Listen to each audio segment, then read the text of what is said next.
இந்த குணசாலியான ஸ்திரீயாகிய இந்த மரியாள் இடத்துல இந்த நல்ல குணத்தினால் அந்த தாய்க்கு கர்த்தர் கொடுத்த வெகுமதி என்னன்னா, இந்த பூமிக்கு ரட்சிப்பு உண்டாகுவதற்காக தேவனே இறங்கி மாம்சத்தில் வெளிப்பட்ட இயேசுவாக காணப்படுகிறார்.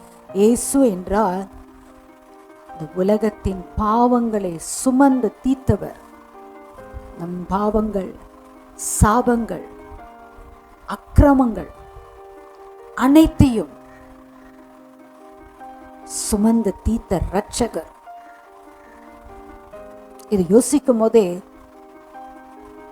நம்ம உள்ளம் கர்த்தருக்குள் களி கூறணும்.